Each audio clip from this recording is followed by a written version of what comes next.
For the past 2 years, CSU has experienced 2 riots around April, coincidentally when the weather starts to warm up. What started off as an ordinary party in this backyard ended up with over 20 police cars and the SWAT team this past Saturday night.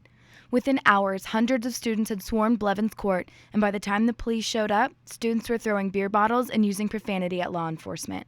So we were just standing there, and then everyone started like shouting and chanting like "riot, riot, riot," and I don't know. We were just watching, and then we look over near Prospect, and there's just like a big SWAT team starting to line up. When the SWAT team started to move the students towards Whitcomb and Lake Street, students began to jump on random cars passing by.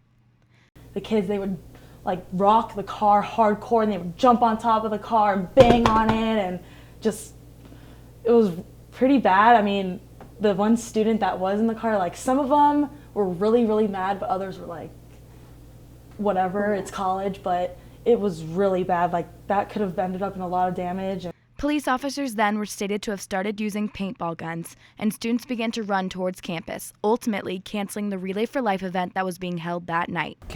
A party that wasn't ending the way the party host wanted to. The party host calls the police, and then the police come in, and by all accounts it sounds like they took a measured and they took the right response to make sure that it didn't turn into anything worse. There were no injuries, there were no citations at the time, and so I think this actually ended well in this type of situation. SWAT team, right? The line is right here. There's college kids on the other side of the street. I'm trying to fight these cops. We want to make it very clear that this is not a part of what CSU should be about.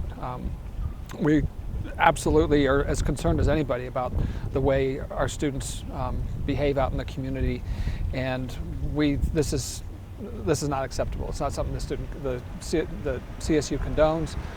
Students need to know that there's serious consequences, not only possibly through the criminal system, but also through student conduct. I mean, there's 2 ways that a student can get in trouble or face consequences for something like this. Luckily, no one was hurt in this incident. Act in a way you're proud of.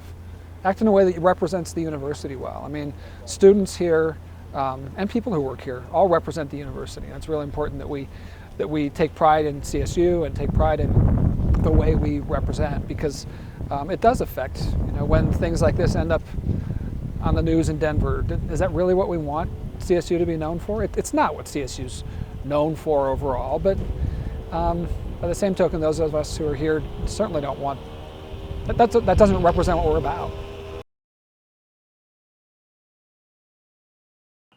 Thank you, Marielle Bialy, for your footage of Saturday night's events, and we encourage all students to follow law enforcement instructions and not to participate in these events.